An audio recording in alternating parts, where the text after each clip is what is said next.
Here's the music. I'm going to do a little cutting and pasting.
Cool. Recorded in Eldad's basement with Adam in the laundry room. Gang, it's in the kitchen. That's pretty funny.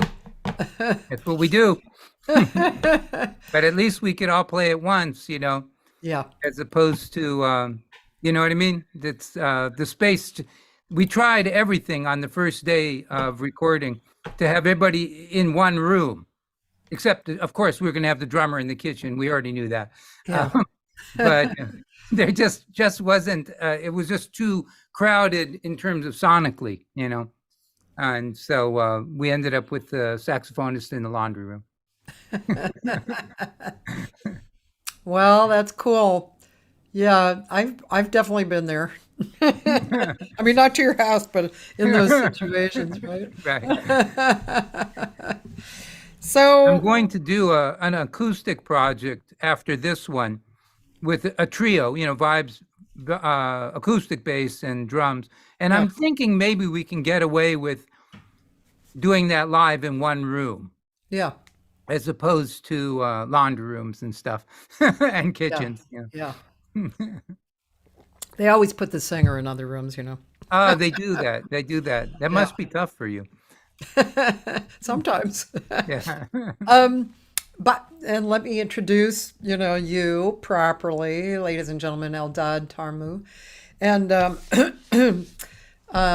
I knew Eldad in LA, and he popped up again online, and I said, "Oh God, you must be on the show." Come on. And he's very varied composer and really great. And it's nice to hear your music again. Really nice. I appreciate it. Yeah. I think we had a contact while I was in Europe because he was a student of mine, but he's a professional already. Lucian Naj had some connection with you in Los Angeles when he was in Los Angeles. Did he play vibes or something else? No, he's a great saxophone player. He's an outstanding saxophone player. Yeah, that name really rings a bell, and I have to write it down so I'll remember to. He's doing quite well in East Europe. Oh, Lucian, right? Naj. It's Nagy. So he had been in touch with you in Los Angeles. And so it was a while ago, right? Yeah, everything's a while ago. So true. Before COVID, COVID just kind of wiped out everything's kind a of while time, ago. And then it seems, it's like, really, that much time has gone by? Wow. Okay. Okay, so geez. So I just found out that you're no longer in Europe and you're in on the East Coast. So in New Jersey, right? Yeah, that's where we end up. Yeah. I know a lot of people in New Jersey, actually. Right, of course. Yeah. I actually in June I also went to the Deerhead Inn in Delaware. You know that place? Yep. A lot of good players around there. It's its own little scene. Yeah, that was fun too. And I played the Soapbox Gallery in Brooklyn. I've never played there, but the name It's is very familiar. nice. It's really nice. It's a gallery, and it's on the smaller side, but it has a great piano, Yeah. Very nice. Yeah, a lot of people are doing creative things with spaces that don't look like the kind of clubs that we grew up around, Yeah. That's very typical of the city. Yeah. Have you played at all with Mike Steffens, the drummer? Have I played with Mike Steffens? No. No. Yeah. But I'm sometime. I'll take the number. I do call guys, for different situations all the time, and I'd love the number. Yeah. Yeah, I think you'd really like Mike. He's Cool. a wonderful player, and he's very creative. He listens so beautifully. Just he's a guy who makes music. You know what I mean? Not just like, okay, here's a song. Yeah, for a vibe player, I even considered buying my own cymbals to bring to the gigs and stuff. And because for a vibe player, I think a lot of drummers they see a vibraphonist playing, into the instrument, and it brings back all the fantasies they have as percussionists, and it can get overheated, Yeah. like too quickly. So, but I've been, that drummer you saw in the video, I've been playing with him since 1992. Oh, wow. Yeah, from Los Angeles, and then we've toured a few times in Europe and the Middle East and stuff, and we play, all the time. We've been playing this one gig since the end of the pandemic. I kind of got lazy because after the pandemic, I got called to do this place 4 nights a week. So all my hustling chops died, I became like the house guy, and but it was fun because I was playing with that particular drummer that I've already been playing with 30 years, every night almost.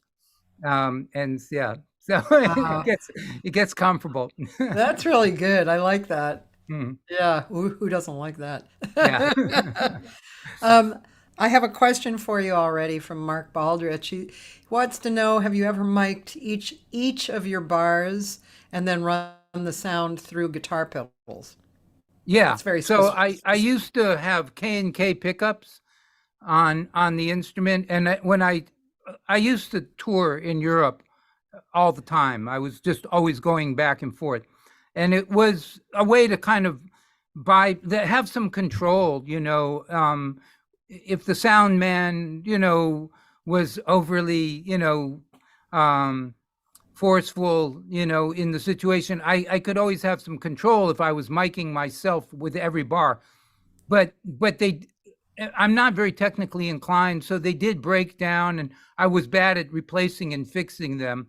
Where some people, it's a natural, but I started to tour with Rhodes mics, which are like not very expensive, but reasonably, they're kind of a halfway mark between condenser mics and, dynamic mics. They're condenser mics, but they're not too bad where they pick up everything.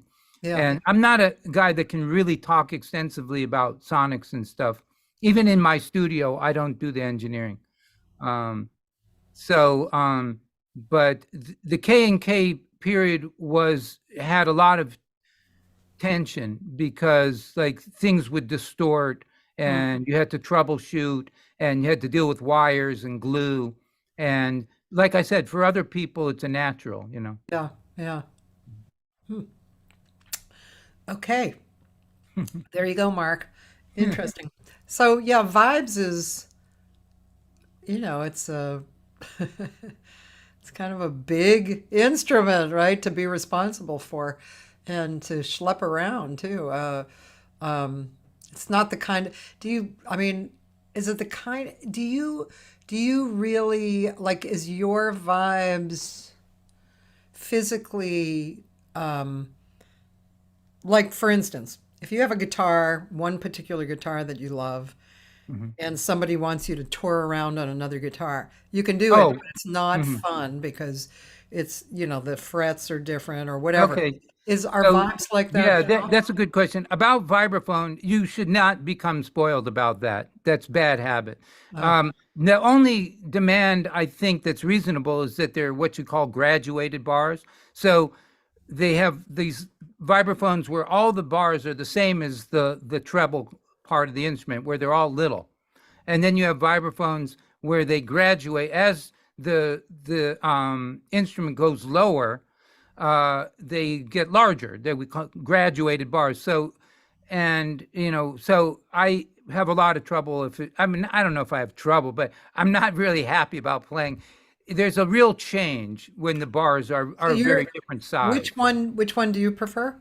The graduated, yeah. Yeah. So as long as they're graduated bars, then a vibraphonist really shouldn't be complaining, because, you know, it's like it's not like a piano, but somewhere close to that. Yeah, yeah.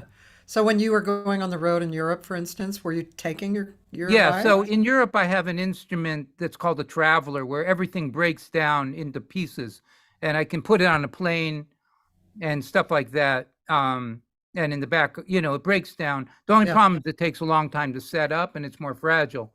yeah. But like here in New York, I have one instrument, or in the New York area, I have one instrument that's always in my studio, and it's quite clean, doesn't make noises. It hasn't been beat up at all. And then I have an instrument that is thrashed, but it's 5 pieces that I can just throw together, and I set up and break down pretty fast. Yeah, yeah. It's heavy, so you want to park, somewhere in the same part of New York or the same, there when I first got here, and I didn't know the ropes, obviously, and so I took the vibraphone on the subway, and my wife had to help me. Oh And my God. and it was a spectacle, but I didn't, it was just what I could do. I didn't have a car yet, and I wanted to work. I wanted to be involved, and then you slowly learn what you can do, and what area. There are some parts of New York you can park with no problem if you know the laws and the rules there. Somebody needs to actually make an app for that. Yeah. Like where and when you can get manage the town, the city. Yeah, yeah. Yeah, that's just wow. Anyway. Yeah, it is an unwieldy instrument. Yeah, you obviously love it because otherwise you wouldn't be like, working that hard. I have some crazy stories from touring just with the size of the instrument. There was a time where I was taking a train and I had to take a train stop, but I didn't know that it was just a 2-minute stop, and that I had 2 minutes to transfer. So I had put part of the instrument on the train, and then it started to go. Oh God. And I started to scream. Luckily, there was a postmaster at the back of the train that stopped the train. Wow. He saw what was going on.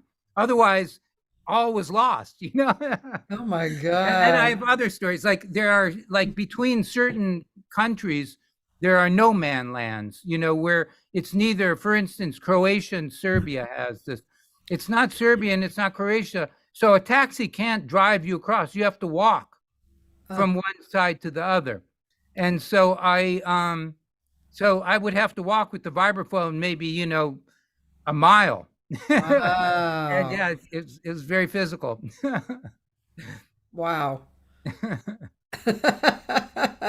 Those are fun stories, Yeah, it's not all chord changes.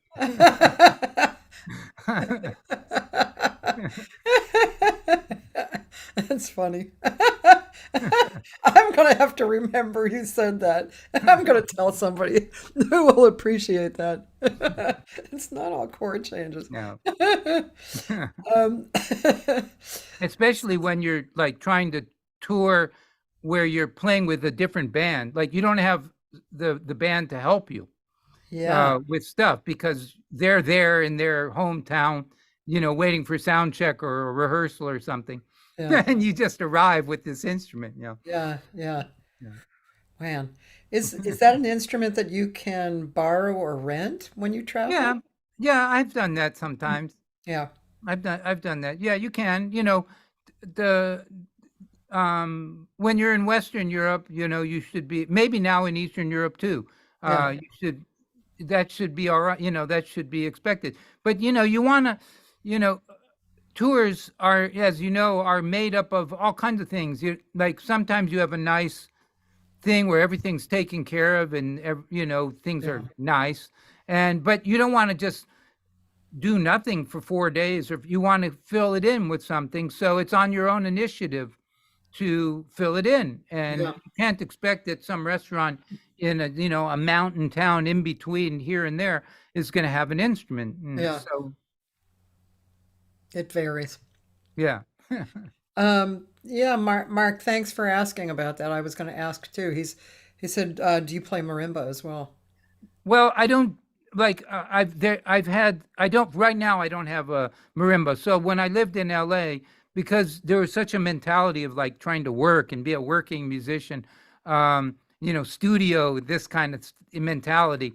I had a marimba and I got called a few times, but I don't know the marimba techniques. Like I don't come from a classical background, and there are things about the marimba that, like, I play a marimba very similar to the way I play the vibraphone, except when you sustain, you have to roll instead of using the pedal. So, but there are marimba players that have a certain um, background that gives them some insight to the instrument that you wouldn't be able to do. You wouldn't want to do those things on the vibraphone. They'd be a waste of energy or waste of effort. But on the marimba, it's like a classical music thing. So yes, and I love playing different Latin styles on the marimba and those kind of things. But yeah, I did have a book that I wrote for marimba and vibraphone, and I was the vibrist, and so I did a series of performances with that formation. It was more of a contemporary classical and some jazz improvisation. Yeah. Yeah, yeah. And thank you. You just told me a word I actually didn't know. Vibrist. That's how you say it, right? Vibraphonist? Did you said vibrist? Oh, I did. Oh, I meant vibraphonist. Sorry. Oh, Yeah. okay. 'Cause there are some instruments that I'm like, is that what you would, are No, you actually a vibraphone. multi-woodwindist? Oh, I yeah. don't know. I wrote Yeah. that the other day. I was like, I don't know if that's a word. So it is vibraphonist, right? Yeah, it is. Okay. Because you said vibrist.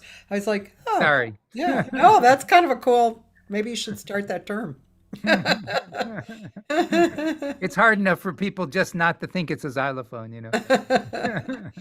So if you're a vibraphone player, is it expected to play or kind of almost expected that you would play a marimba and a xylophone? I mean, Well, what is a xylophone as big as a vibraphone, or is it I a mean, small? a xylophone is wood, but it's a hard wood, and a marimba is a very attractive instrument that's like soft wood, and they make marimbas at what, like, a full scale marimba is very large. It goes 2 octaves bigger than a vibraphone, and Oh, so and it's very impressive and very attractive, and it's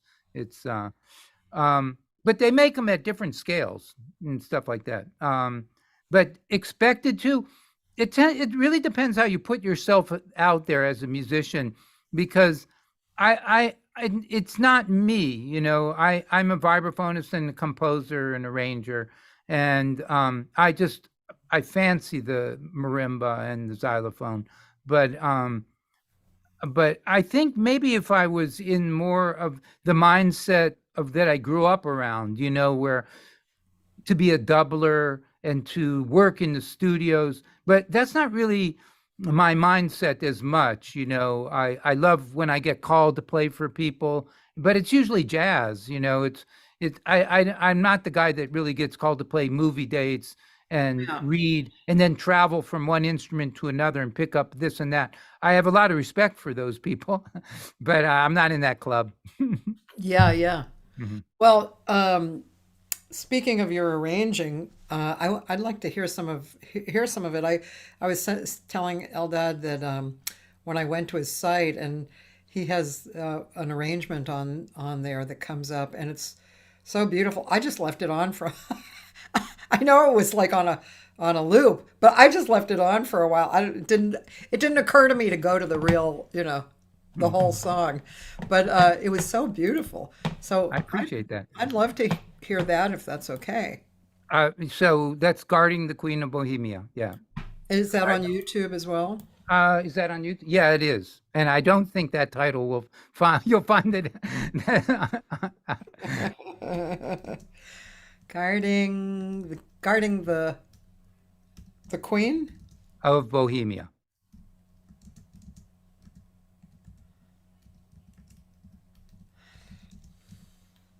All right, here it is. Now it should, and it's on a record, right? Yeah. Okay.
beautiful.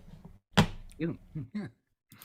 I appreciate you playing that. I Yeah, and haven't this thought is about that record for a while. this record it has a number of similar.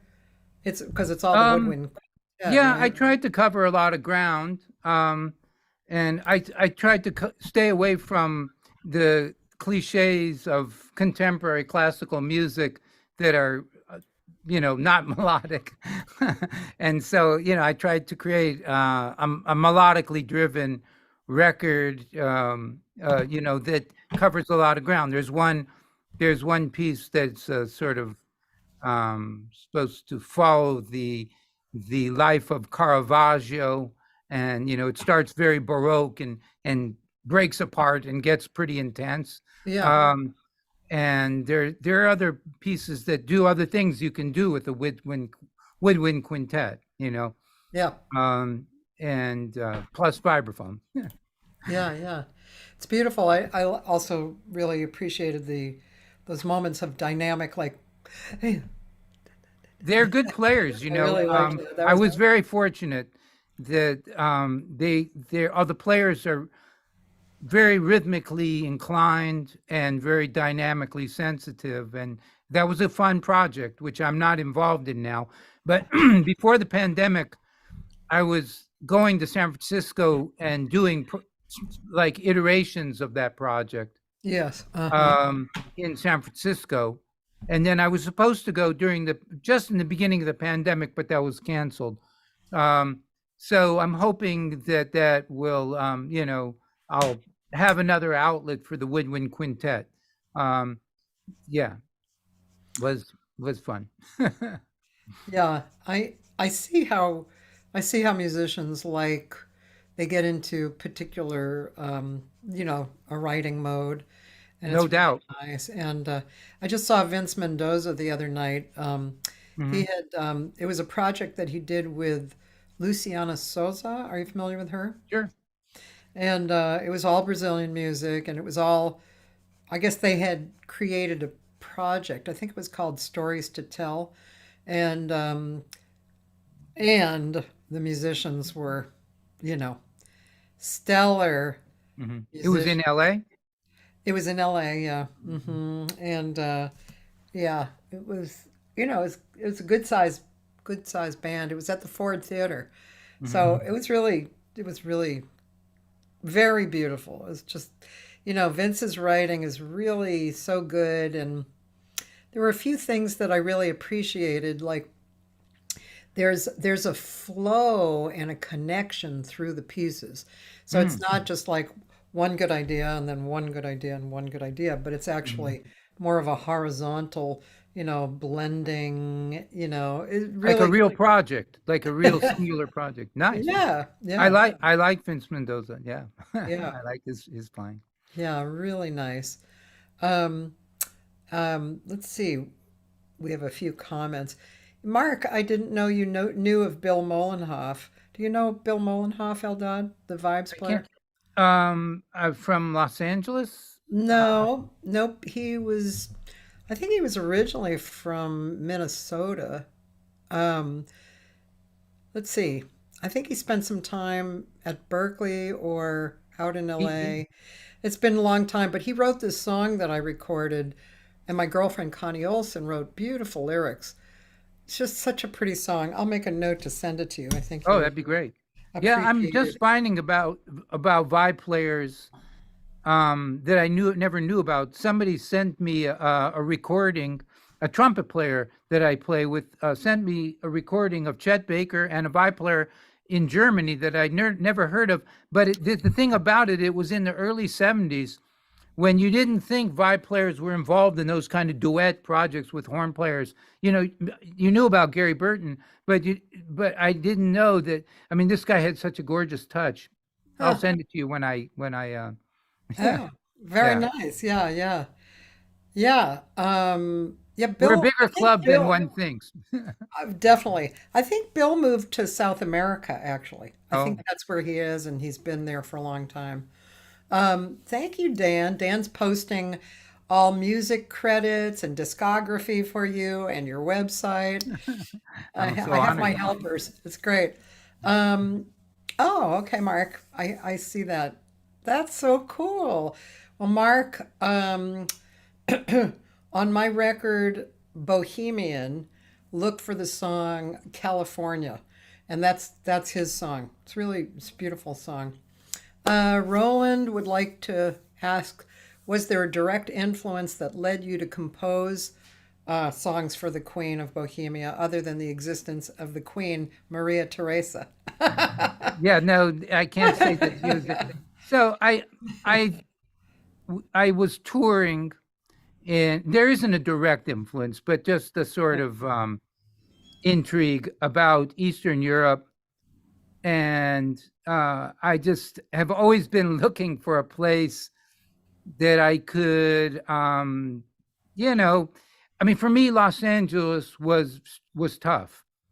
It was for me, not for other people. It was a hard place to not have everything in line for yourself. It's a good place when you have everything in line because it has so much to offer. But growing up there, it was kind of expensive and a little violent where I grew up, very violent, and I was always looking for a place where I could think and try stuff and call people up and have long rehearsals into the night, and and when I lived in LA, I was eating all my meals in the car, and I had all my tuxedos and my suits and stuff hanging in the van, and I was very stressed, and I couldn't move my neck around, like, because I was so affected by trying to do well, in a place like that. And again, it's a great place. It's not that I like the way it's connected together, and there is a romance that it's great, but it was a tough place for me at that stage that I was, Hmm. and so Bohemia was just this idea, that I could slow it all down and take it at my own terms for a while. Yeah, yeah, yeah. Yeah. So I did when I was in Romania. I did uh, a record, like a series of tours, and then a record with a string quartet and a rhythm section, and um, and the music was intentionally kind of leaning towards, not strongly, but a little bit leaning towards Eastern Europe / Balkanic, not to a degree where we were playing, strictly modal music, but but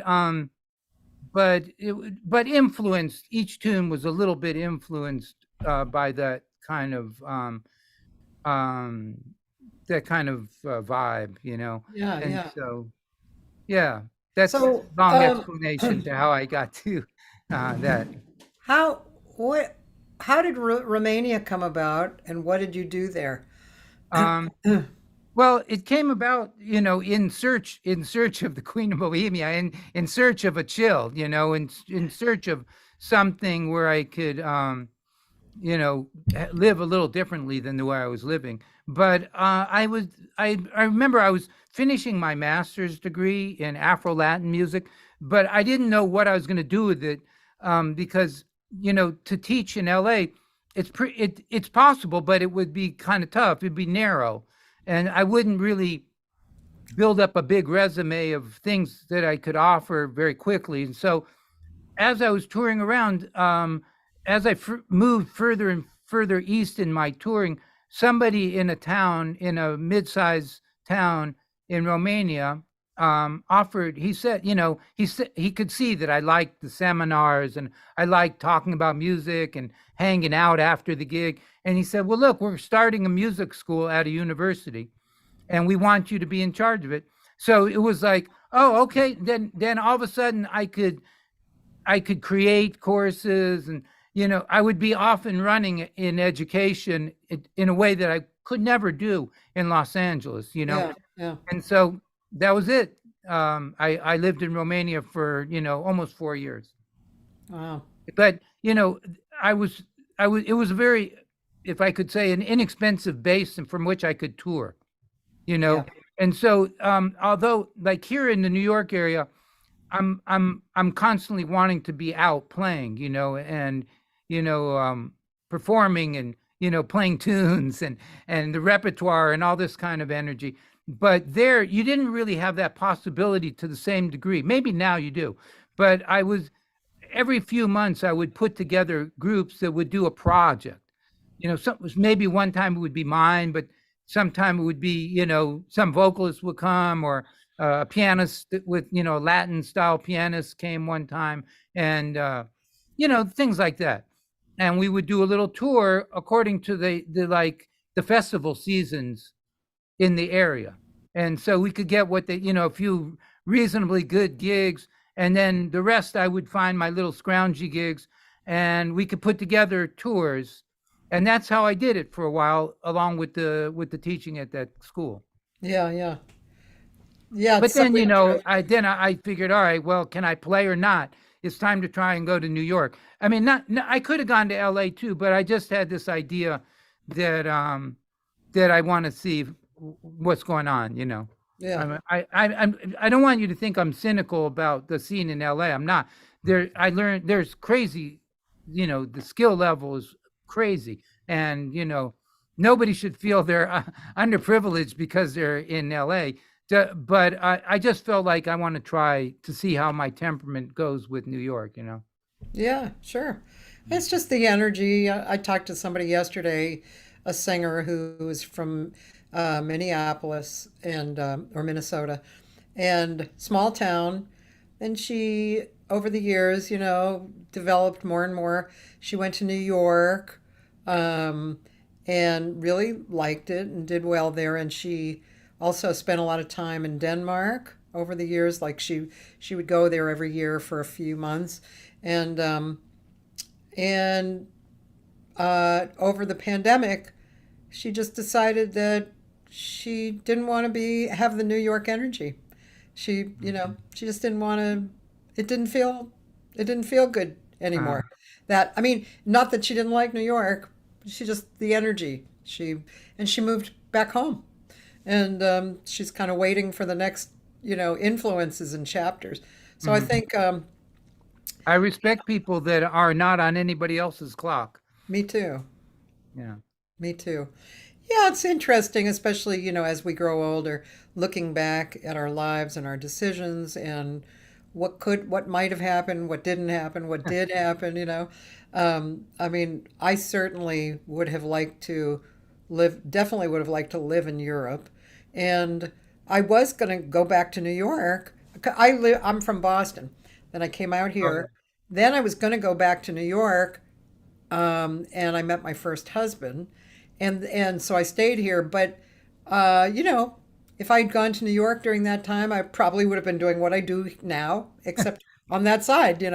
So, and if I had gone to Europe, it would have been really different. I mean, I am still kind of envious of that. If you live in Europe and you're decent, you can tour and you can do festivals and you can work.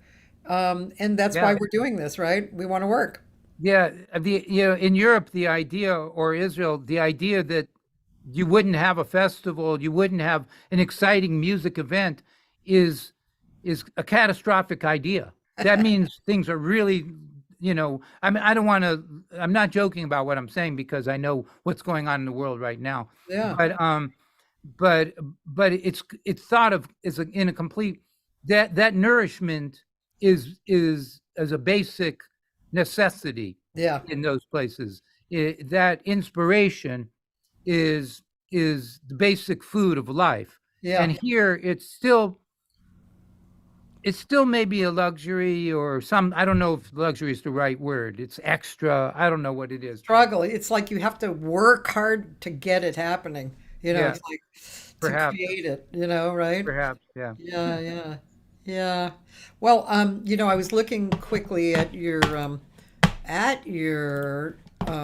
this I don't know if you're familiar with this, but there's a site called All Music, And so sometimes these are very accurate and sometimes not. I don't know that site. Yeah, Yeah, so but well I'm not. somebody's putting you in. Maybe Uh, it's your wife. But there's stained glass stories, a she said jazz playground. she's shaking her head. No, Oh. is it saying good things? Am I fully clothed? Is everything cool with that? Well, you can see like right here, um, on the left, it shows the albums and the years, Oh, and oh, then neat. in the Okay. middle, it talks about the main artist, and then on the right, it says what you did for that. So, like nursery rhymes, Casablanca Kids. I don't know if that was something you Oh did. yeah, yeah. That was a long time. Yeah, that was a project. Yeah. Swing State, you have. Oh yeah, yeah. Wow, I totally forgot. Yeah, he's a good guitar player, Peter Curtis. But I haven't. I have been in touch with him, but I've asked actually invited him to come to New York, but haven't played with him for many years. Yeah, he's a Yeah. good guitar player. Yeah, and then there, a little lower, there's a Maurice Gainen. Yeah, so he was the first person in LA to sort of help me out and help me do my first record, which was Aluminum Forest. And he stayed. He was a good friend, you know. I mean, he is a good friend. I just not, there, but Yeah. um, but he's a smart guy, and he had good advice, and he helped me record my first record, and I think a bit of my second record, which was Okay. Get Up Close, And which was then a there, long time Joe ago. Gate is listed here too. Oh well, I've been playing with Joe. That I think Joe is our between the three of us is our biggest mutual connection. Joe Gate is my mentor. You Ah, know, Joe Gate is my number one mentor, along with Jenga Seldkaya, the pianist. yes, yes. These were people that were some steps ahead of me as performers, as musicians, Yeah, and they were my hang, and they were the people that I tried with stuff with, and you yeah. know and so I know Joe Gata and you are friends and have Yes, dear played together a friends. lot. And I mean, Yeah, I feel that this is corny, but there's some good Joe Gata in everything I play, and Genghis, because I tried to play with as much guts and sincerity as and he uses jazz to be who he is. yeah, He's achieved it, he's achieved what we want to do, he hasn't let the complexities of jazz make him chase something not true. yeah. He's a true musician. you know um there was a period when Dave Pike was in Los Angeles. Uh-huh.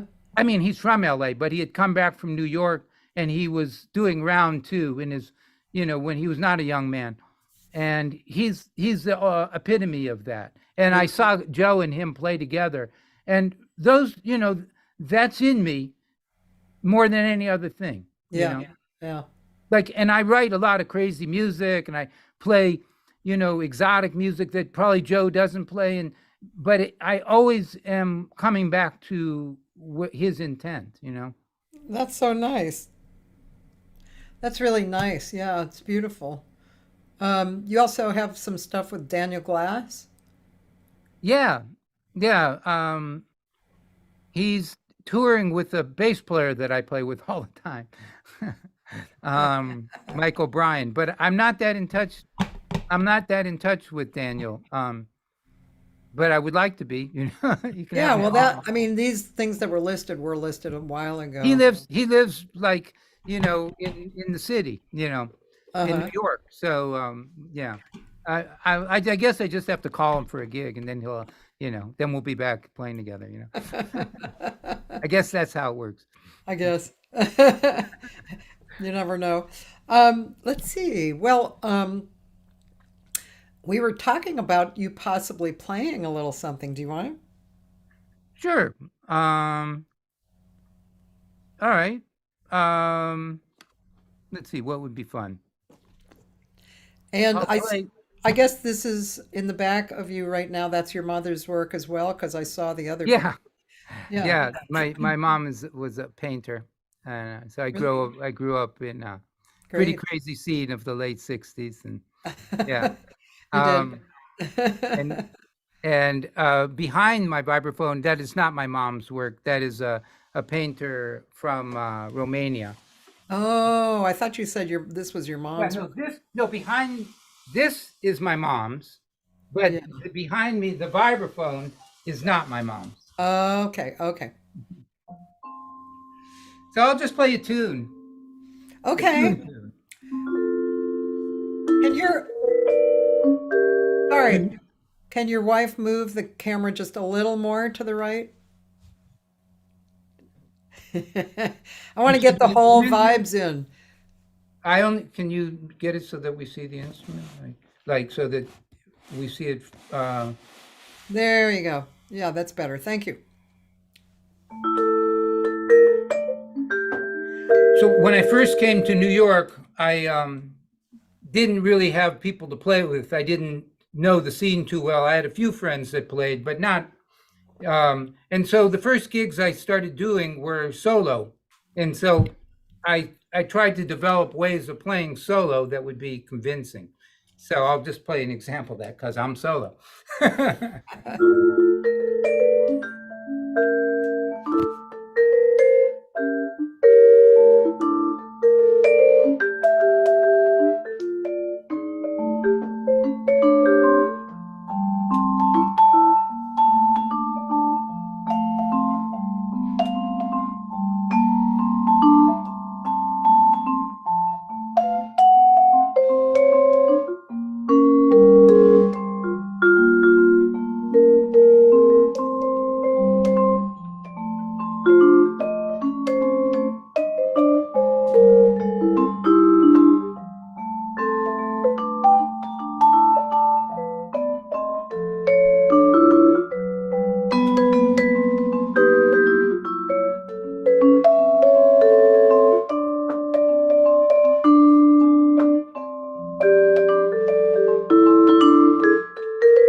I I love wasn't doubling on drums. My wife ran into the drums. She was trying to pick Oh. right at the last note. That was really neat. What a interesting song. Well, just a swinging tune. Um, do you know Breeze Smith, the drummer, the percussionist? No, is he a LA guy? Yeah, he is, but he lived for some time in Denmark, right, Breeze? He's curious to hear what you think about the six mallet, three in each hand technique. Well, I've heard there's a composer that it's a Paganini type of thing. He's trying to push himself, so he has to write the music that it fits. It has its limitations. First of all, you're very burdened with a lot of mallets, and so some agility goes away. And also, it's hard to manipulate that many mallets between black keys and white keys. The up and down of the vibraphone.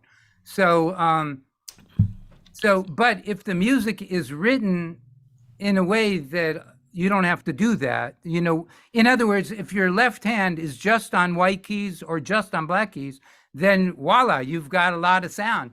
You're a woodwind quintet. It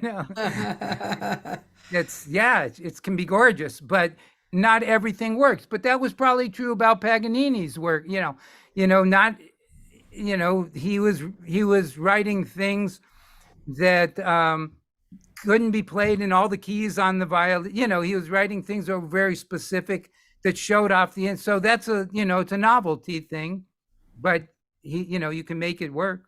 Yeah. I've often thought vibes must be a pretty challenging instrument to learn. So so I would say it's like this. First of all, the challenge is really what's out there. The challenge is that good people are playing it now.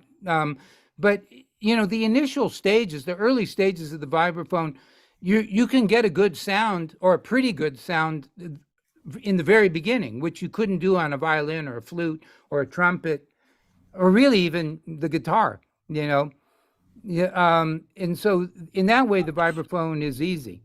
But the vibraphone is a problem for two reasons. First of all, Gary Burton existed. And so there's a standard, like Milt Jackson, there's a standard that's very high, but that's really true about most instruments. And the other thing is, how do I put this? There's a challenge if you're a vibe player because there's so much open ground. It's so new compared to the flute and the violin and stuff. There's so much open ground as to what you can do. You should feel challenged as a vibe player to do things that other people aren't doing.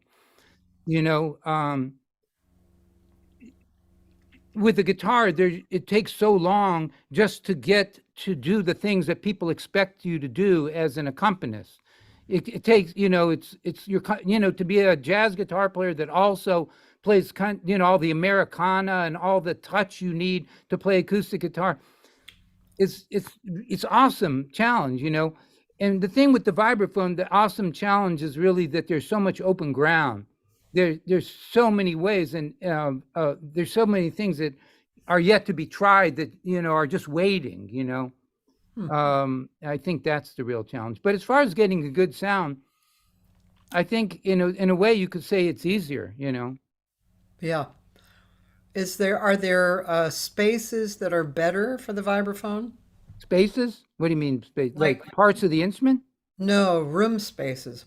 Oh.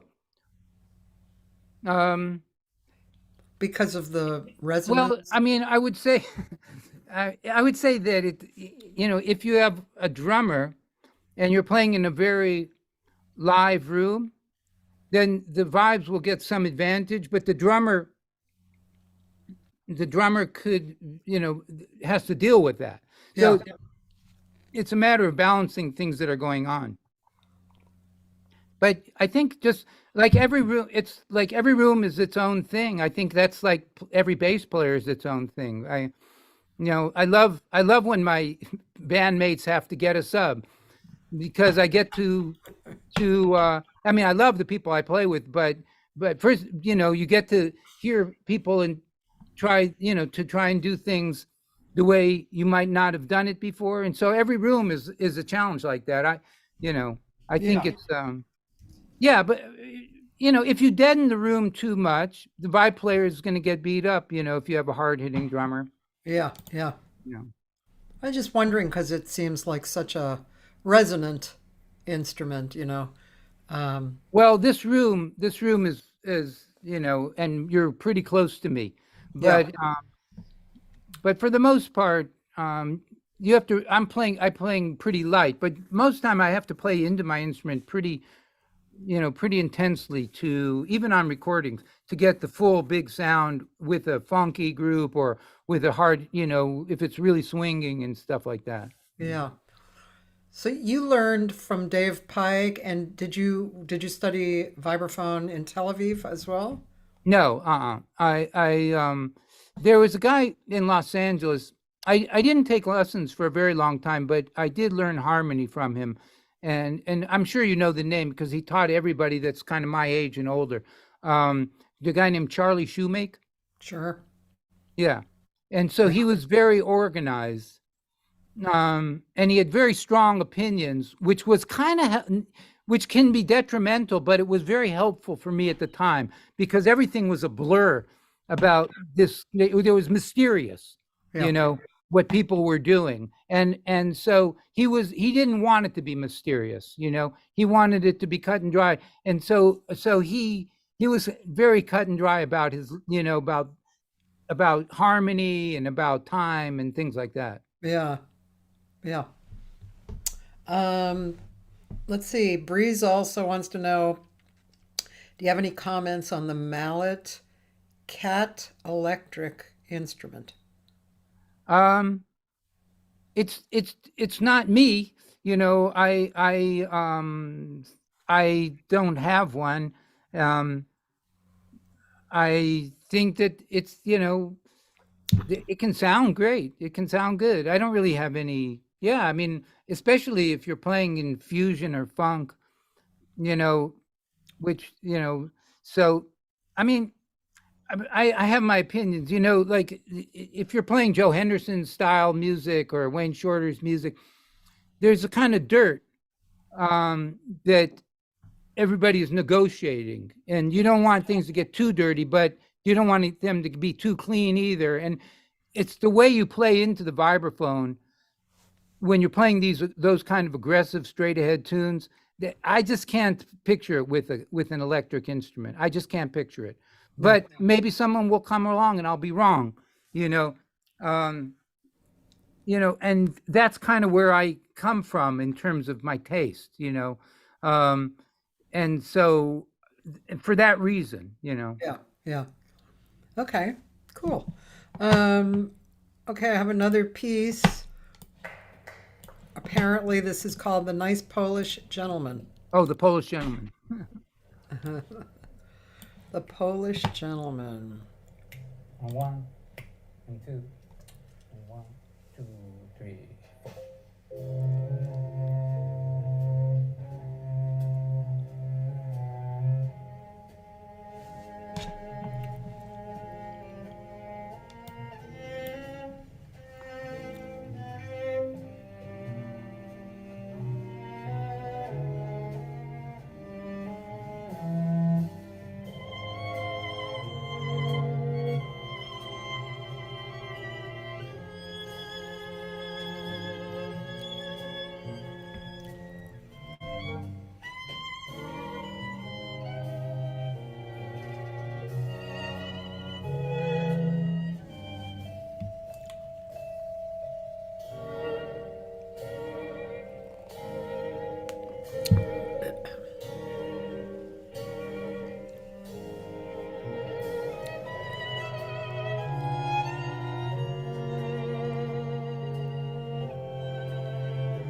What a beautiful composition.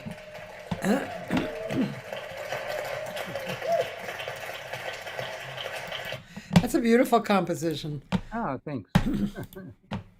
I wrote that for my dad, the Polish gentleman. Oh, very nice. And where was that? That was in Slovakia. Slovakia, yay! Do you have Slovakian roots? No, but I've been there. Yeah.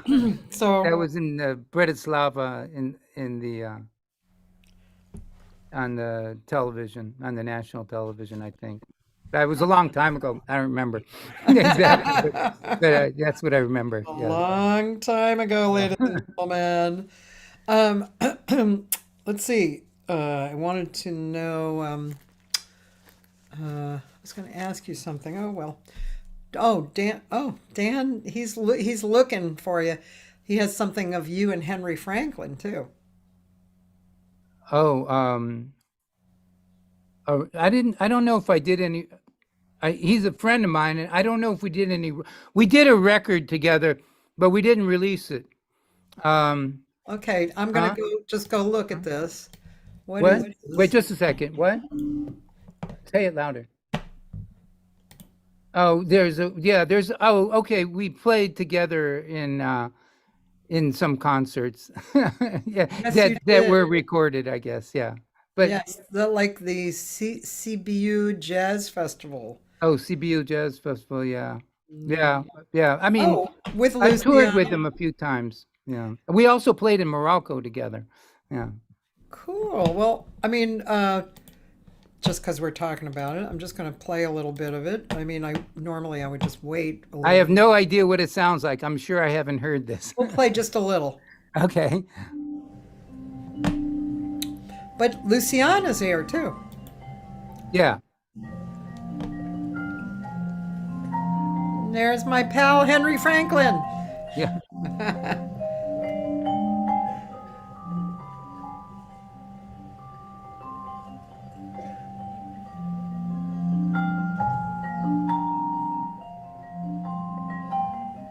I have never heard this, what you're playing now. I don't even remember this song. The beauty of YouTube.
Yeah, wow. I'm not going to listen to the whole thing, but wow.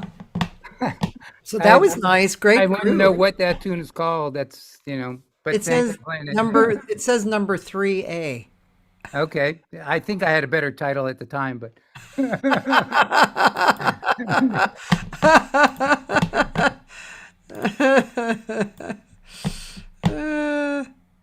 um, if you want to play something more current of what I'm doing, self-inflicted wound. Um, there's a tune that on YouTube called "Self-Inflicted Wounds." Okay. Self-inflicted wounds. Okay. But first we'll do a little talking though. Oh, okay. Go ahead. But I will write that in. Self-inflicted wounds. Um, Strangely enough, there's other songs, other people, but I'll put your name in. So, yep, there it is. Okay. All right, we'll listen to that in a little while. Oh, there are other songs called "Self-Inflicted Wound." No. Yeah, apparently. When you think it's very hard to be unique. You find out how unique you're not with YouTube. Yeah. It's so true. You There's even just lyrics to misspell one. anything and it's a band. Yeah. Yeah, there's even lyrics to one. So there you Oh, wow. go. Taylor just got here. Taylor Hatch. He's a guitarist, and he goes to uh, the Texas University, North Texas. Oh, But so he's asking questions that we spoke about. my Like, saxophone player went to North Texas. oh, cool. Yeah. Yeah. Adam Yeah, Hutchison. yeah. Yeah. He's asking if you knew Charlie Shoemake. Yeah, and we already spoke about that. And we already talked about mallets. But he is asking. I don't think we actually said this particular thing, but he's asking if four feel more comfortable than two. We talked about six, but we didn't really talk about Right. four as compared to two. I mean, I think that it's not even a question of comfort for me because my playing is so wrapped up in playing with four mallets that I will do the things that one would do with two mallets. I will use, how I'll use the outer mallet to do things that people would just play with two mallets because it's become, I don't even think of it like a two mallet or a four mallet thing anymore. So um, no, it's definitely more comfortable play with four because the type of lines that I play have something to do with the fact that I can spread my mallets apart and get those type of intervals and stuff. Yeah, yeah, yeah. Um, I'm foreseeing what Taylor would ask you.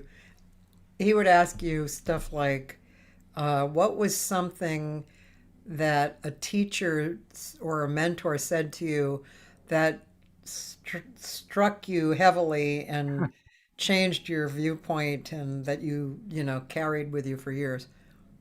Yeah. Okay. So actually, it wasn't necessarily a mentor, but it was a colleague. But it was you may work with him. I don't know. He's a guitarist. He's a very, very versatile guitarist named John DePatty.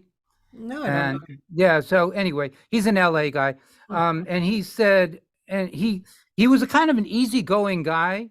Yeah. And he wasn't he wasn't a very philosophical guy so much as a great player.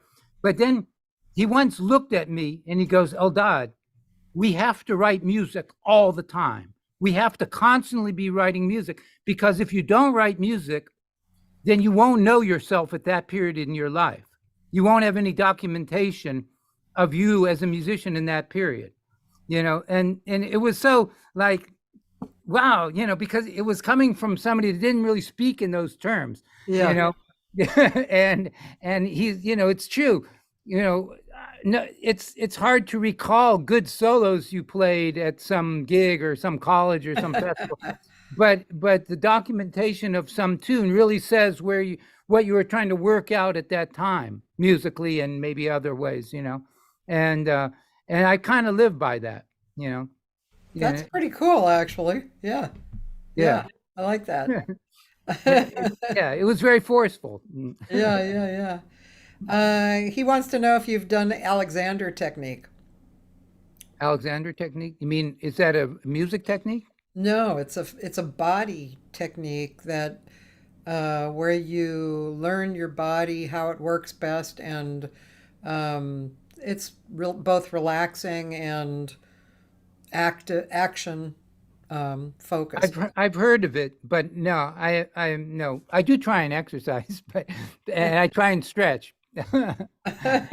Um, and I, I'm pretty consistent, but no, nothing specific like that. Yeah, it's Yeah, pretty cool. It's pretty well known, and yeah, yeah, yeah, yeah. a lot of people, especially actually, it's very helpful to musicians of all sorts. Mm. I'm Um, lucky that I don't play a big wear and tear instrument. I mean, now I can tighten up if I'm playing fast tempos, yeah, and I mean, I can tighten up. yeah, Uh, but I roll on as long as you brought that up, because I just thought about it, and maybe this is really important actually. There's things called foam rollers.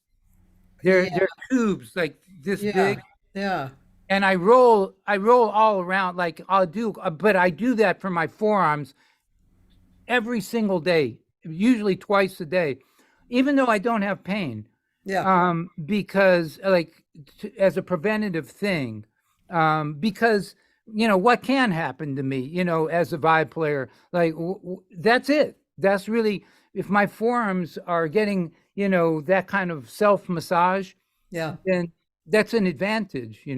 yeah, Um, and there are nights that I play very aggressive, and I know I'm pushing, yeah, and I can tighten up, and then you can hurt yourself, and then you won't play. That's a disaster. So, I yeah. mean, I'm not saying anything very. This is obvious stuff I'm saying, but that foam roller is it's prevented, makes me feel good, and I do it for my neck and my shoulders too. You do it on the floor. Yeah, but I don't miss. I do it every day. Yeah. Yeah, that's cool. I have one of those, but I think I've only used it when I'm not doing well somehow. You know. Right. So I do it preventatively, and Yeah, I give myself 5-10 minutes every day to stretch. Mm. every day I That's stretch, it. and then well, it's called a gazelle, but it's your feet go like this, and so you're moving your body. Um, I do like walking, but I have a bad knee, so this machine Mm. is actually good because I don't Oh, I that's don't need to. right. Right. You're not no impact. Yeah, yeah. Mm. But gets the blood flowing and hopefully just adding air, uh, inflow and outflow. Yeah. Yeah. Yeah, We're not in the generations that is cynical about those things, like the generation before us. Our mentors were not good mentors in regards to longevity, and you know, but I know we didn't bring this up or anything, but you didn't bring that. But we're in a profession that we only get better, and so it's a shame any time that we lose, you know. It's not like our knowledge set is good enough to go, and we're, everything's fine. We're excited about the fact that we're getting better and changing and improving and learning, and that's part of what we like, why we like doing this. But it all is for nothing if we're not really healthy. yeah, And our mentors didn't impart that with us, unless maybe yours did. Like most people in the generation before me were very cynical about that stuff. Including my parents. They were, like all that health stuff was just, for them kind of like not being an artist or something. that's true. Actually, I mean, unless they were really specifically like into something physical, but yeah, for the most part, they didn't. Yeah, no big deal. Sit Yeah. down, rest. Yeah. Right. Yeah. Yeah, that's funny. Um, have you checked out Sasha Berliner? No. Taylor, you'll have to say more about Sasha. Probably a vibes player, I'm guessing. And do you ever feel like I Taylor, I'm not sure what you said about the piano and the vibes thing. Do you ever feel like, as a vibes player, that trying to sound Hmm. pianists comes naturally to you? Uh, are you saying that vibes players sound like play like a pianist? I'm not sure. That was. I understand the question. So, yeah, I mean, there's a tendency to be very jealous of people with 10 fingers, and with our four mouths. But I try to conceptualize, and I'm influenced by guitar players. So Barney Kessel, Baden Powell. I do a lot of guitar techniques. I try Joe Pass.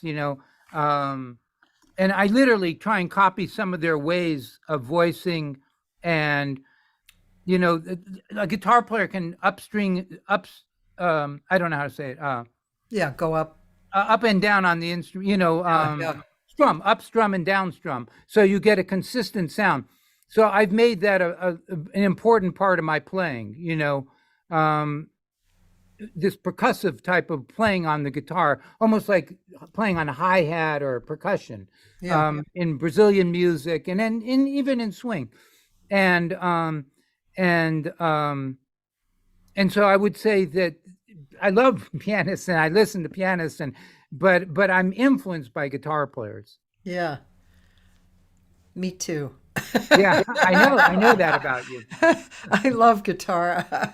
I just, yeah, I love it. It's a space that's created, and I love getting in the middle of it. It's just Yeah. so nice. And It's, I think that there's kind of the same thing I was talking about the vibraphone. The book has not been written about the guitar. It's like it's very personalized, and so many guitar players will come up with totally different ways of understanding tunes and stuff, even though they may have all been taught at the same school or something. yeah, There's a lot of open ground on that instrument too. yeah. I guess you can say that about every instrument, but there are some that stand out like that. Yeah. I always joke about this, but I always say, okay, you got two guitar players coming together. They're over 80, and one says, "I just found this new voicing." It's like, oh my God. It just cracks me up. Yeah. I was re-listening to yes a few days ago. My guest had to cancel, so I I did a show about me, and but I was sharing these different things from different recordings that I've done, different accompanists, and I say accompanist, but I don't really mean accompanist, different duo things, trio things, and yeah, Ted Green, I worked with Ted Green, and luckily we had some recordings of it and videos.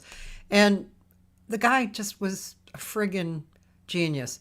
Just listening to his harmonic Yeah. concepts, what he did, that, like you say, the book hasn't been written. I mean, Right. Ted uh, Green is a great example because he really wanted to use his intellect to find new things that yeah, could be beautiful. He was searching for more treasures. yeah. There's no doubt. Ted Green is actually the one of the first people I took lessons from, Oh, because I was in LA. Most of my friends played the guitar, and I wanted to learn about harmony and jazz and blah blah blah. And so he was a kind of a star teacher for a lot of jazz guitar yeah, players. yeah. So I took some lessons from him. He was a Oh, he was a character. yes, he Um, was. yeah, You but guys must listening have to his gotten a lot. records, he had his own thing. He had so Oh, much to totally. offer. Gorgeous player, gorgeous person. I'm Yeah. sure you guys had a very common affinity for each other. Well, I mean, it was, yeah. I mean, I like to believe that, but I was just I was learning. Everything is different when you're just starting out, and I knew that I loved being a musician and loved vibes and loved writing music, but you can it's a totally different perspective when you're just one of his many students, and he doesn't know if you're going to just quit in a year or not. There's no way to convey that energy just from some lessons, so. Yeah, yeah. I have a hello to you from an old friend of yours, Joe Goldberger. Oh, all right, drummer. Yep, he said played with you 20 years ago when he moved to LA. Yeah, He so thinks you lived in we Silver traded Lake. places. Yeah, And you played with Tim Emmons with him. yeah. Tim Emmons is a great musician. He's a great guy. I Yeah, miss Tim Emmons very much. Yeah, yeah, so Tim is somebody I played in a lot of different projects with, and I mean, he kind of like, goes in the category of a mentor. He was definitely some steps ahead of me, and was wonderful. Yeah, so that's really cool. So Joe's still in LA. That's so yep. beautiful. Yeah, nice. Let's see, Taylor has another few questions. He's got great questions. Let's see. Oh, Joe's impressed you remembered. Um, Taylor said when you're working on voicings, are you always thinking root position more than inversions or the other way around? Well, if I prepare music with the assumption that I won't have a bass player or a pianist. So I'm very I've really pushed to have my left hand be a participant, and I learned bass lines, and I play in a Latin band called Flying South, and that band has been running for like 6 years, and I sort of double the montunos sometimes when I'm playing, or I play so I've made my left hand uh, I give my left hand homework every day. Let's put it that way, so that there is bass and lower end of the instrument involved, and then of course you can always take that out. So I do both. I mean, I will take a tune and I'll play it, many ways. I'll play it with a montuno. I'll play it in odd times. I'll the teacher is always the song itself. I always say that Duke Ellington is. I'm going to Duke's house. When you play his tunes, he's not there. But if you know harmony, if you've studied harmony, Yeah, you're in collaboration. yeah, He yeah, might not want me in his band, but I'm playing his music, and so I'm with him, yeah, and I'll play the tune as many ways as I can, in a very full way, or in a way that is assuming that there's a pianist. Maybe I'll just hit it with octaves and Wes Montgomery kind of stuff. I'll try and sit with a tune for a long time and milk it and see different ways that can be good. yeah, But as far as voicings, I mean, to tell you the truth, I I teach about that stuff, but when I play, it's there's open voicing and closed voicing, but I'm kind of like, my style, I tend to use a cluster in the middle mallets, if that helps him. If that helps, I try to have half steps and whole steps in my middle mallets because I like the grit. I like the tension.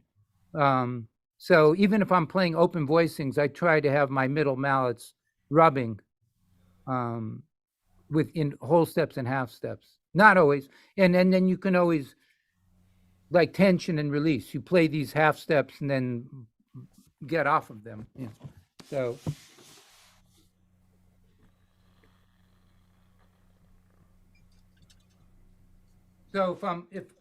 if I'm playing like a a G7th chord, I could play it like this, open, but I'll just gravitate to the tension in the middle, because that's stylistically more where I'm at. yeah. If that answers the question. Yeah. I heard that from a friend of Hubert Law's that Hubert gets up every day and plays long notes and scales every single day. And I Like heard we're him, yeah, I heard him recently, a few months ago. He sounded absolutely crystalline, He's a crystalline. one of a kind. Yeah. You're one of a kind. Well, you asked me in the beginning, is the vibraphone, it seemed like a hard instrument. So I really couldn't, I don't have to do that. So to play the flute great, you have to get the tone, the sound. So I work on tone just by playing the tune slow and by playing tunes and by being conscious of the voicings and by literally playing the songs and the arrangements. Yeah. But Hubert Laws, as even though his sound is genius, brilliant, he's still doing that. So that's not true of a vibe player. So that kind of answers your question. You asked, is the vibraphone a hard instrument? No, the flute's a hard instrument. Trumpet, the viola. Let's see. What if we listen to Self-Inflicted Wounds? Cool.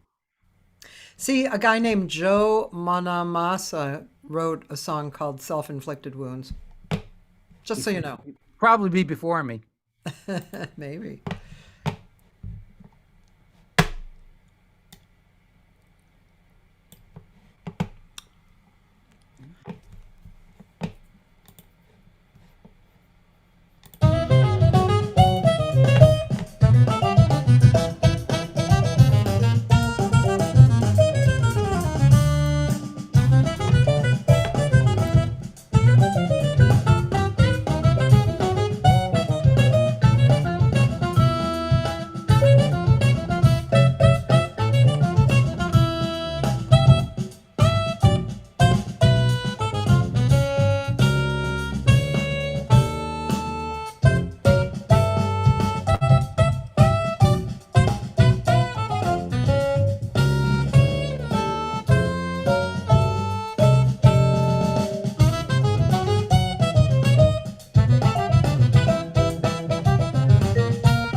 Wow, what a line, man. The whole record's not like that. We wanted one kind of, fusionistic one for the musicians, Yeah, well, lucky for us, we can do it. We can do lots of different things. I Yeah, as remember long as you're one not time. expecting to make much money. Sorry, I was just joking. No, no, of course. I remember one time I asked Peter Sprague Oh, yeah, about, he's amazing. Yeah. yeah, and he asked him because he's over the years he's been so varied. He's worked on really different projects, Mhm. and I just kind of wondered about it at some point. Like, okay, so here's a project where I'm doing just Great American Songbook, and Mhm. then I have my fans for that, and then I have like the real kind of avant-garde-ish modern stuff, and these fans are probably not going to like that. And so how do you promote yourself, and how do you Yeah. keep that going? It was one of those musician answers like, whatever. Basically you just keep walking forward, and everything gets handled, because you're moving forward. I mean, as long as you're honest with yourself, I think a lot of things can work and you can still sound like yourself. As long as you're not doing it for any cynical reason. I started writing this more, backbeat oriented, funkier kind of stuff because I was playing with a trio at this place, and then we would go from this like restaurant gig to a place that was more like an open place where people from the neighborhood, and it was more of a hard hitting gig, and it just felt like it should be a funk gig. It just felt like that to me, or Latin music, and so every week I started writing music for the gig, and actually the first song you heard and another one which we're going to release this week or put on YouTube. I wrote for someone to sing with me, because he was the guy that organized it, and he's sort of a charismatic figure in the area and talented guy. And I thought that would be fun to collaborate. And so I kept writing music for that gig. And so every week we had more and more material that was what I thought was in the same style, in the same genre. Yeah. And so it just came out of that, and then we said, well, then this is a record, let's just record, because we've got it. I did have to get a different bass player, Yeah. but other than that it was the same guys, so let's just record. Yeah. Yeah. That bass player, by the way, he's a great musician. He's from San Francisco. He's like me, like West Coast guy that moved to, Yeah. yeah, Where did you grow up? Los Angeles. Oh, okay. Okay. So, Taylor, this is a new question for you. Do you remember being roasted by a pro, if that happened to you, and how did Oh, it yeah. change? How did it change your practice and progression in the music? I mean, I've been roasted legitimately, like didn't know the tunes properly or thought I did, or couldn't play the tempos properly, or some Latin thing that was not nuanced properly. That's definitely happened. And then I've also been roasted by people that just are, there's a lot of egos. And I once worked with a musician. It's very crazy, but if he could sense that I didn't really feel comfortable with the tune, he would have me solo. If he sensed that I did feel comfortable, then he would solo. And it was just a very bizarre, and we played together for weeks, and it was, I don't know what that was about, so in that way I've been roasted. But yeah, I mean, everybody, because music is so broad. I mean, that's why you can't even say somebody's good or bad, because it's so, I mean, you can say somebody's good because you should say that because we're all in here doing it. But, Yeah. I mean, it's so broad that Yeah. if somebody, okay, you have this great player, but he doesn't play some form of Latin music. Yeah. But, so does that mean he's not a great musician, or he, whatever, I don't know. There's all kinds of things. Nobody covers all the bases. Nobody, and so it's so we're getting roasted. I think we kind of want to, in a way. I mean, we always want to be professional, and we want to swing, and we want to create a rhythmic thing for people to have a great time, no matter what. but we also want to be moving a step ahead of our, we want to be trying stuff. We never want to be bored or Yeah. complacent, or it never wants to be an office job. You say, yeah, I get roasted. I mean, if there's any specific things, I mean, with Joe Ghetto, I was getting roasted weekly, but he was my friend and he would smile, he wanted, it wasn't a bad thing. He was just so far ahead of me. Um, but yeah, I mean, I don't really have any, yeah, Any there's been stories like things that? where I couldn't play a tune in a particular key. I play a jam session once or sometimes twice a month on Long Island, where I'm in the house band. I'm like the piano player, Yeah. and singers come up, and sometimes they call a tune, and I do a bad job of transposing it to their key.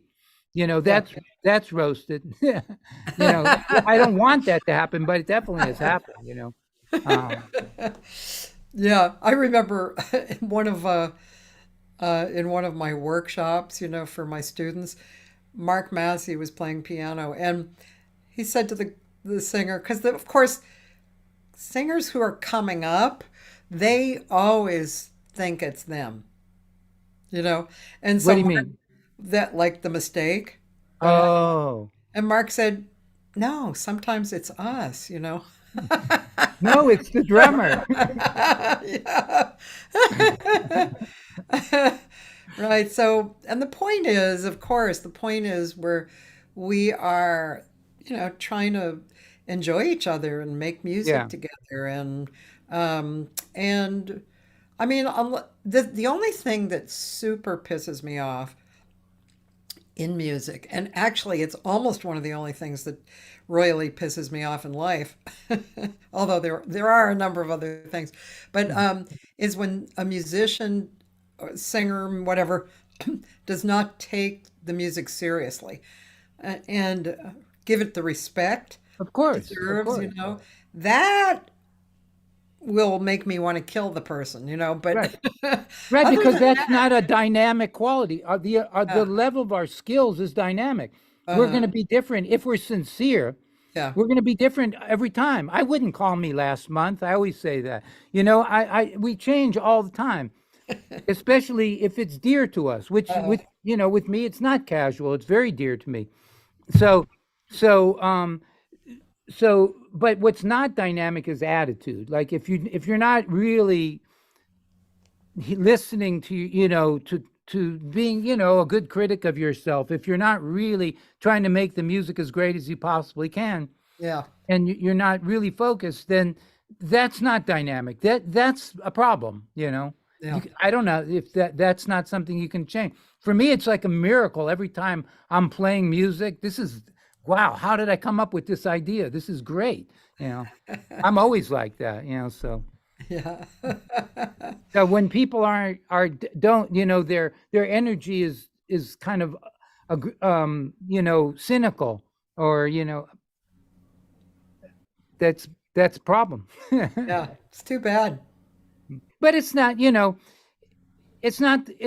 the norm. For the most part, Yeah. at least around here, the people that I meet, people are you know people are taking it like this is it, this is the gig. We're just in the corner of a restaurant, but this is it, this is the gig. Yeah, give me a chart, give me an arrangement, I want to read, I want to, that's what I've noticed is guys here, they want to play, like they want it to be a big deal. They don't want it to be, oh, it's just this, you know um I really appreciate that. Yeah. When I, like with my Latin band, we've been playing together a long time, so I try and write a little arrangement every week or every 2 weeks, at least one or two tunes with some new like thing that they have to catch, so there's that energy. Yeah. And for the most part, I'm working with people that appreciate that, that like this is, yeah, we're just in the corner of a restaurant, but it's a very big deal. you Yeah. know That reminds me of God, when it was, it might have been it was definitely one of my first gigs in LA. I was very young, 21 or something. And I was playing with Karen Hernandez. She had this steady gig for years at the Money Tree. I've been there. I was there with that drummer that I used to play with. What's Um, his name? Oh, Frank Wilson, yeah, yeah, oh, yeah. What a swinger. Yeah, that was a good gig. total swinger. And the bass player was Senator Eugene Wright. Oh, wow. I saw them many times just as a duet. Oh, wow. Well, Yeah, she was really good at left hand. yeah, yeah. But she played for years with Eugene, and so one time I was singing.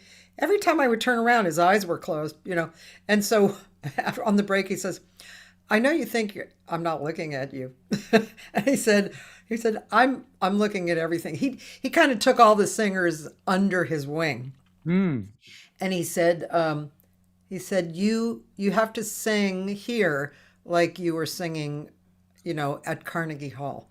hmm. I Yeah, still remember that. And he was right. You just yeah, like you treat every moment in a special way, and then yeah. you He continue. was never cynical. Yeah, he was a great guy. He taught me this thing like, okay, Eldad, you want to play at a particular club? And this guy was a famous bass player, so he's got all these street tricks, for musicians. He goes, what you do is you have your friend call the club, and you said, man, I heard Eldad is going to play there. And the club owner probably doesn't even listen to jazz or know who Eldad, but and then somebody else calls, is it true Eldad's going to play there? and then Eldad calls and, hey, I'm Eldad, and the club owners, yeah, we want you here, everybody's been asking for you. That was Eugene Wright's trick.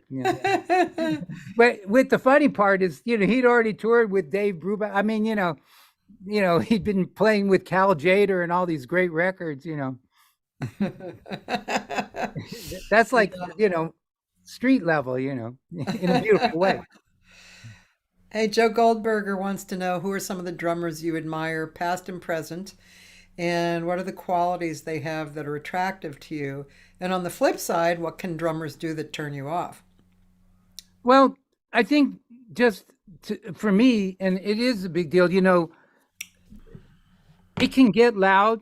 I think it can even get as loud as it needs to, as loud, but it can't start as loud because I don't have the ability to cut through the way a saxophone player does. Yeah, So I need my sonic space to get in the mix of it. yeah, And then it can, I think there's a kind of limitation on vibes, like in terms of volume. I mean, it's not a small range, but there is a limitation, um, and um, so that's one thing. But really, I mean, I don't think of the drummer as the timekeeper. I think we're all just on the same journey. yeah, We're yeah. all playing the tune, and if we don't know the tune, it's not as fun. It's this idea that we're all singing some tune in our head, and that's the real drummer. That's the time, Yeah, yeah. and well, I've been spoiled playing, with the people that I choose to play with for the most part, and so Yeah. I haven't had like an issue or anything, but it's that idea that we're all 3 or 4 or 5 equal. The drummer isn't really it's not a big band. I don't play big band music, Yeah. where the drummer has to worry about everybody reading very tricky things and double codas and that kind of thing. It's really a drummer just trying to think about what I'm thinking about as much as possible, So making the arrangement happen. who are some of the drummers you admire from the past or present? um Bill Stewart is beautiful. I mean, I like drummers that have a beautiful swing and also have a beautiful flow when they're getting outside the basic, the norm. I love. I mean, all the classic guys like Philly Joe is gorgeous. I'm always playing along with those records. Mm, who are some guys that I've been listening to lately? Um,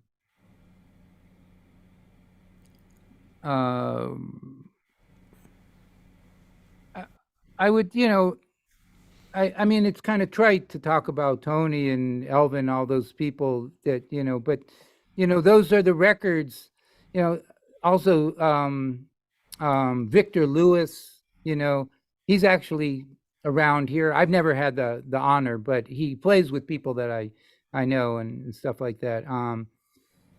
Um, yeah, guys like that. All the drummers that have played with Horace Silver and those. I'm actually doing a Horace.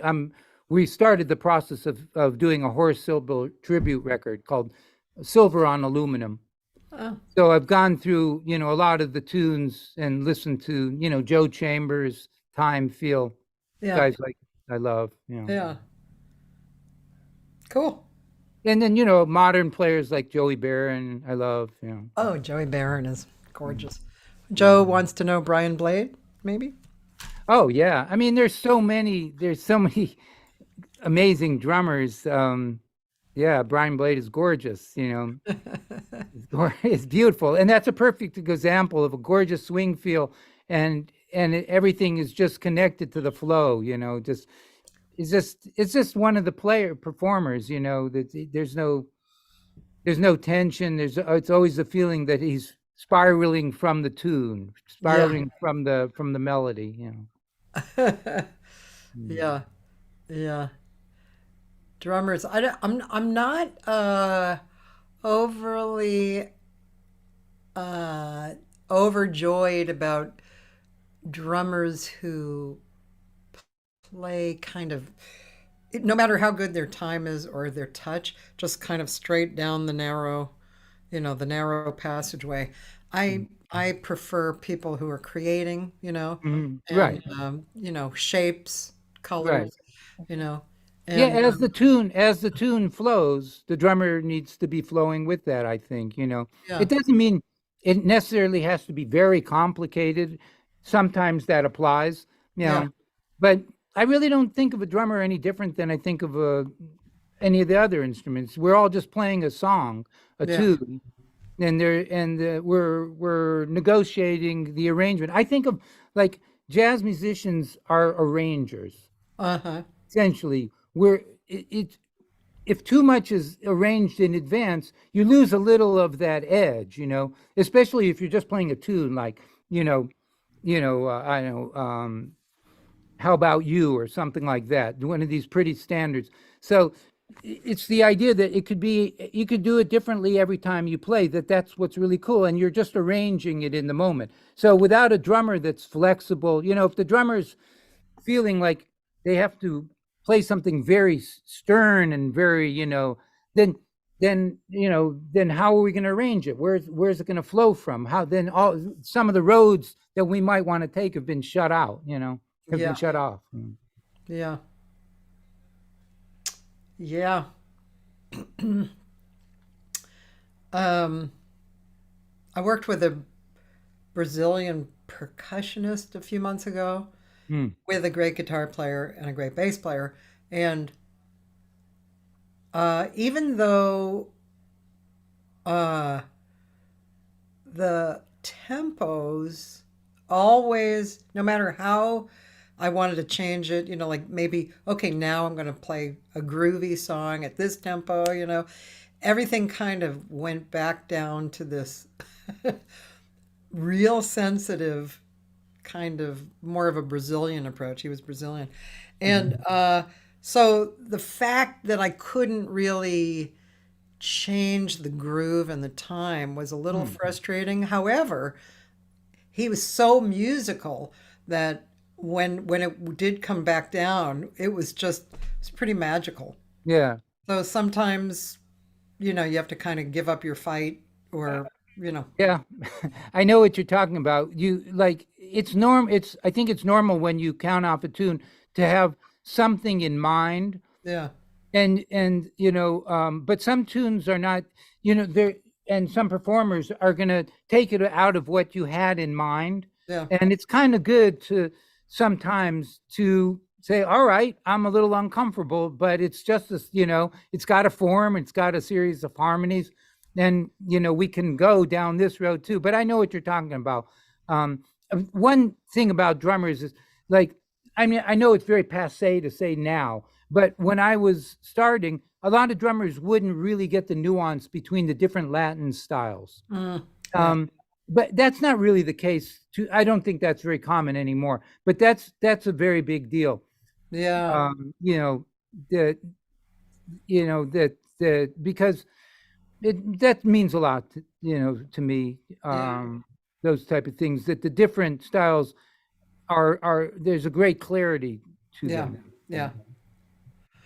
Well, guess what? It's been 2 hours. Fun, super fun. Hi, Joe. Hi, Taylor.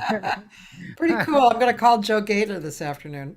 Oh, you should go over and play some tunes. Yeah, I used to What go was over that there tune on you the did Thursday. together in the wee small hours? Oh, yeah? Yeah, I remember you doing that with Joe, and I think Cheek to Cheek. Yep, we played all that stuff. I used to go over there every, well, not for a super long time, but on Thursdays when he had that Thursday jam at his house, always with Gene Stone and Yeah, Genghis. And yeah, I love I Joe. forgot the bass player's name, but I know who it was. Yeah. Oh, it was I the can't guy think who of it. played with Kenny Rankin. Um, yeah, I forget his name. He was a character Yeah, and a really good player. I forgot the names. Anyway, Yeah. it's that was a crew. That was a Yeah. beautiful click to know. A bunch of people to know. Yeah, I was Yeah, lucky. just so much fun and great. Yeah, that was very good hang. Yeah. Yeah. Well, thanks, Eldad. Thanks for playing my music and these questions. It's an honor. I appreciate it. It was really fun to have you on. Cool. I appreciate it. And I'm just gonna tell people real quick that unfortunately I'm going to France on Friday. Oh, that sounds so. I'm so sorry for you. It's bad, isn't it? It's really dark. Yeah, I know. And I'm going to go What for town? I'm Where going you for a workshop in southern France, and then for a week, and then I'm going to go to Paris, and my husband's coming to Paris, and so for a week, and going to hang out with guitar players. That's the Mostly. life. That's the life. And so while I'm gone, there'll be archives every day for those of you who will go through, shock that I'm not on live. And so archives will be on around the same time. And also, there may be the occasional live Facebook thing from France with some of the musicians and stuff. So you never know. Could be good. So thanks, Eldad. Thank Really you. nice to see you and nice to meet your wife. All right. All Ciao. right. Bye, y'all.